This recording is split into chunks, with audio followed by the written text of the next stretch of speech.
Hola, bienvenidos a nuestro canal. En este video quiero contarles sobre una cultura indígena precolombina que, si bien no existe como una sociedad organizada en la actualidad, antes de la conquista española era una civilización realmente importante, que dejó un amplio legado, una historia milenaria, un viaje a los orígenes. Te hablo de la cultura indígena muisca. Antes de iniciar, te invito a suscribirte, dejar un like o si quieres puedes dejarnos tus comentarios.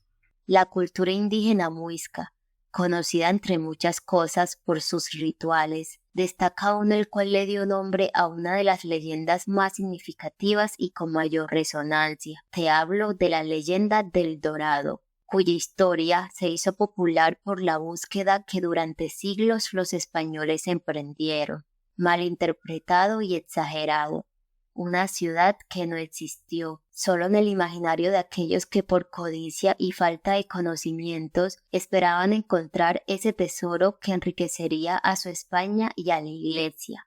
El Dorado es una leyenda que nace fruto de la mala interpretación de los españoles durante la conquista, de un ritual que el pueblo muisca practicaba. Cuando un nuevo cacique se hacía del poder después de años de preparación y ayuno, el heredero, quien era sobrino del cacique anterior, era conducido hasta la laguna sagrada de Guatavita, lugar de gran respeto religioso por los muisca.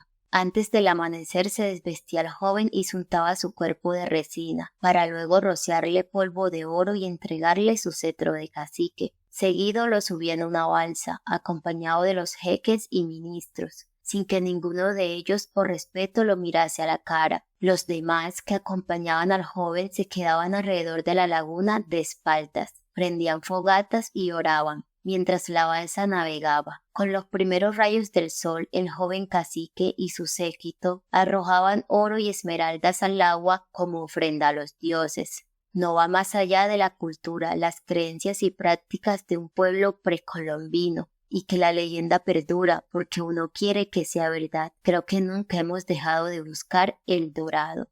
La ritualidad muisca expresa la manera de pensar, actuar y obrar con palabras y gestos que tienen un simbolismo significativo en lo político-social. Además, no solo se practica este ritual entre el pueblo muisca. Por ejemplo, en su base económica el maíz era fundamental, considerado un regalo de los dioses. Es por ello que al iniciar el año se hacía una ceremonia ritual para dar apertura a la cosecha del maíz. Más que un alimento, el maíz es un símbolo de vida y fertilidad, abundancia, a través del cual giran todo tipo de mitos y leyendas. Y hablando de economía, los muiscas también cultivaban todo tipo de alimentos que la tierra les proveía. Aparte, desarrollaron técnicas agrícolas como terrazas y rotación de cultivos para maximizar la producción. También eran muy buenos en la explotación de sal y esmeraldas, con los que se comercializaba. Eran grandes orfebres, expertos en la elaboración de objetos en oro para hacer tunjos como figuras y máscaras, recipientes de coca con casos de cal y también exquisitas joyas, típicamente pectorales, aretes y adornos de nariz. Los orfebres muiscas emplearon un rango de técnicas en su trabajo, como el moldeo a la cera perdida.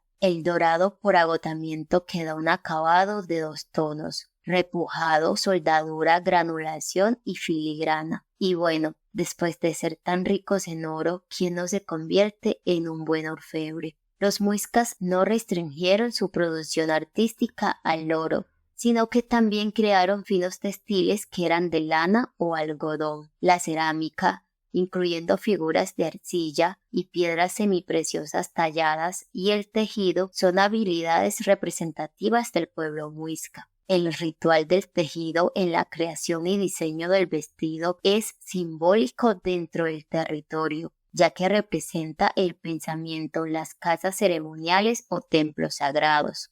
Asimismo, incorporan las siembras, los animales y la tradición oral de los antiguos. Este pensamiento es figurado en mantas blancas sobre los hombros y con grandes chumbes de colores, sujetados a la cintura de las mujeres. Además, el tejido de los gorros, conas y canastos hechos de achote y fique expresan en los muiscas fortaleza espiritual para comenzar un ciclo de vida. Las mujeres muiscas no eran solo hábiles tejedoras de tela, sino que eran igualmente hábiles en el tejido de cestas y el trabajo de plumas. Otro de su legado muisca lo encontramos en la arquitectura. Su avanzado conocimiento los llevó a construir casas, centros ceremoniales y administrativos importantes, en los que se encuentra el Templo del Sol en Sugamusi, el Templo de la Luna en Chía y el Templo Goranchacha. También la ciudadela de Unza y la ciudad de Bacatá. Ahora son solo ruinas arqueológicas que nos conectan y expanden nuestro conocimiento, acercándonos más a la magnificencia de la cultura muisca. Los orígenes de la familia lingüística chicha se estima que apareció en el siglo VI a.C., cuando la cordillera oriental fue progresivamente ocupada por diversos pueblos, que según teorías originaban de Centroamérica, se extendieron y habitaron el altiplano cundiboyacense, en los actuales departamentos de Cundinamarca y Boyacá, donde se evidencia un mayor número de comunidades, el corazón de la cultura muisca. Sin embargo, su presencia se extendió hasta territorios al sur del departamento de Santander, aunque se sabe que sus asentamientos y estructuras sociales se consolidaron significativamente alrededor del siglo VI después de Cristo. El territorio muisca estaba dividido en dos grandes unidades políticas: el Zipazgo, un gran e importante cacicazgo que abarcaba los territorios de lo que hoy es el departamento de Cundinamarca, incluyendo la sabana de Bogotá, gobernado por un zipa, mientras que el Zacazgo se extendía por gran parte del departamento de Boyacá y algunas zonas de Santander, gobernado por un zaque, quienes ejercían un poder político, religioso y militar. Quiero aclarar que cada cacicazgo tenía su propio cacique local, incluso estos que estaban bajo el mando del zipa o el zaque. Por otro lado, aunque el zipa y el zaque abarcaban estos grandes territorios, no eran los únicos que ejercían un gran poder. El civil, a pesar de ser territorios de nivel intermedio, controlaban varias comunidades manteniendo una posición de autonomía, pues su capital era Soamos, una ciudad sagrada para los muiscas, gobernados por un civintiva. Entre estos territorios figuraban divisiones aún más pequeñas, llamados uta, quienes eran gobernados por utativa. Había además territorios independientes como los poblados situados en la región de Vélez, actualmente ubicada en el sur del departamento de Santander, cuyas autoridades es posible que no estuvieran subordinadas ni al zipa ni al zaque. Le seguían en la pirámide los jeques, considerados como sacerdotes, luego la clase guerrera o gechas y por último el pueblo en general. Y como dato, en esta organización encontramos una subclase compuesta por esclavos o prisioneros de guerra. Para terminar, con la llegada de los invasores españoles a los territorios muiscas en oleadas de expedición, junto a Jiménez de Quesada, a mediados del siglo XVI, fue devastadora y transformó por completo la organización político-social muisca. Pero los muiscas no desaparecieron. Estudios indican que se transformaron en campesinos y se mezclaron con población de origen europeo. Como ellos, la lengua muisca tampoco ha desaparecido. Se pensaría que con la imposición del castellano se dejó de hablar constantemente,